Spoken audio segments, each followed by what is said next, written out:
আইসি কথা এই পাগল হেনে শুয়ে রয়েছে রে, পাগল শুয়ে রয়েছে, এই দুটো নামাজ পড়বো আমরা। তা আমি আর হ্যাঁ, তা আমি আবার গাড় উঁচু করিয়ে একবার দেখলাম যে তুমি কিডা, তা দেখি পুলিশ।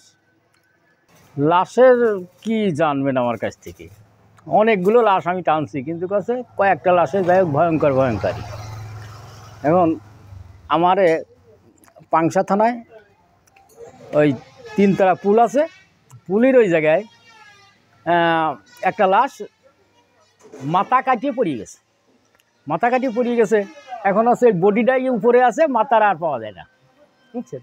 না পাওয়া যাওয়ার পর তখন চলে গিয়ে ধরো অল্প বেলা থাকতে এই ঘটনা ঘটেছে, কিন্তু আসলে লাশের মাথায় পেয়েছে না, যা পাইতেছে না, খুঁজে সে যে এতখানি পানি আলা ওর ভিতরে মানুষ কয়েকজন নামা দিল, সেই লাশের পাইছে চলে গিয়ে রাত 9টার সময় পায়া ওই লাশের বডির সাথে করে ব্যাগে বিধে ভরে নিয়ে আসে ধরো রাস্তার পর না বাঁচিয়ে দিয়েছে, ছুঁয়ে দিয়ে এমন চলে গিয়ে ওরা তো আর রাজবাড়িতে গেছে, গাড়ি মারি পায় না, তখন চলে গিয়ে রাত 1:30টার দিক আমার টোল পুলিশ চলে গিয়ে ওই রাস্তায় যে যাইতেছে, তখন ওরা বলছে কি এই আপনার থানায় লাস্ট টাইম তো একজন তার নাম্বার আছে নাকি, দারোগার কাছে জিজ্ঞাসা করে, হ্যাঁ আছে।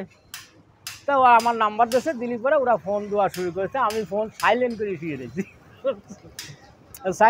শুয়ে রয়েছি এখন ফোন দিয়ে হয়ে গেছে, আমার পুলিশ ওই দারোগা ওরা ফোন দিয়েছে, ফোন দিয়ে সাইলেন্ট করা আছে, আমি ঠিকভাবে গমে শুয়ে রয়েছি। এখন ওরা করছে কি লাস্টে চলে গিয়ে রাত 2টের দিক আমার বাড়ির দিক রওনা দিচ্ছে, বাড়ির যায় তো ডাকতেছে আমার যে জায়গায় গাড়ি থাকে ওই জায়গায়, তো আমি 10 উঠছি কিরে, তা তখন বলতেছে এই আপনি দেখেন তো কয়টা ফোন আছে, আর ফোন দিয়ে দেখি প্রায় 30-35টা ফোন আছে। আমি বললাম যে আমার ফোনটা সাইলেন্ট করা ছিল, কী হয়েছে ঘটনা কোন, কয়েক 3তলা পুলিশ ওখানে একটা লাশ ওই তো রেলের কাছে গেছে, নিয়ে যাচ্ছি ওই রাজবাড়ি দিয়ে আসা লাগবে।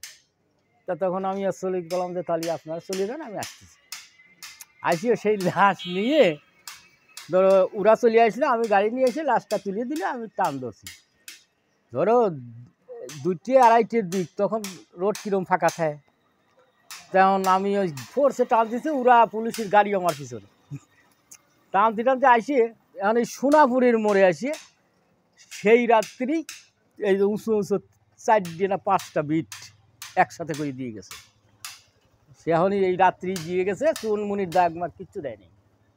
এখন আমি তো আর ওই খেয়াল করিনি, আমি আগে জানি যে কিন্তু সমান ছিল তো গাড়ি যদি বিটির পা উঠো দিছি, গাড়ি আমি দেখি তো একটু ব্রেক করছি, যাই ওই ব্রেক মানে নাকি গাড়ি তো সন্নি অতি চলিয়ে দেওয়া লাগলো, যায় শেষে কাছে যায় যখন লাফাতি কাছে চলে গেছে গাড়ি, চলে গিয়ে আমি স্টার্টিং একটু গুঁড়ো দিছি, ঠাস করে উল্টে যায় এক কলা গাছের সাথে আবার বাজিয়ে থাকলো।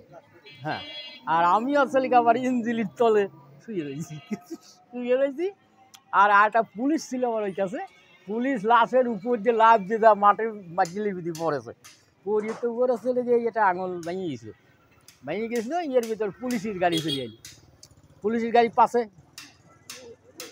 এখন আইসি ওরা কোনে গেল, আইসি তো আসলে ওরা আইসি আগে আসলে কি আমার কোথায় ড্রাইভার কোনে দেখতো আগে, তার মধ্যে আমার তো যায় দিলি, তখন করছে কি ওই পুলিশের গাড়ি আসছে, আমার গাড়ি চলতে বাইক করলো, তা করলো যে আপনার কোনো ক্ষতি হয়েছে নাকি, তা আমি বললাম আমার কোনো ক্ষতি হয়নি, একটু ব্যথা লাগলে বললাম না, পুলিশই তো টানি উঠইল, পুলিশ কয় যে আমারও কিছু হয়নি, হয় নাই, গাছে মাটি চুটি সেই একখান ভয়ঙ্কর দেখা যাচ্ছে। তা তখন কথা যাই হোক আর কারোর কাছে বলার দরকার নেই, এরকম হইল কেন, তা আমি কইলে স্যার আপনারাই যখন গেছেন এমনি কি বিট ছিল নাকি, তা কয় তাই তো এখানে তো নতুন বিট দিয়েছে, আচ্ছা তাহলে তো তোমার ধরনের ক্ষতি বিশেষ হয় নাই, এইটাই বড় কথা। যাই হোক এত জোরে আর যাওয়ার দরকার নেই, তুমি আস্তে আস্তে চলো। যাই আসি স্টেশনে থাকলাম শুয়ে, লাশ উঠেও নিয়ে গাড়ি উপরে এই রেলের প্ল্যাটফর্মে উঠেও দিয়ে শুয়ে থাকলাম, শুয়েছি দেখবো ছোটো একটা মসজিদ আছে না, ওই মসজিদের ভিতরে আমার শোবার দিছে। ওই ওই জেলখানাতে 2 খেতায় নিয়ে দিলে পুষ মাসে দিন। তো ওই খেতা গাইতে শুয়ে রয়েছি, আমার গাটাও একটু ব্যথা হয়েছে।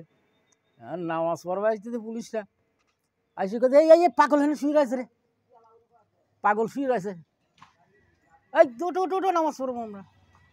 তা আমি আর হ্যাঁ, তা আমি আবার গাড় উঁচু করিয়ে একবার দেখলাম যে তুমি কিডা।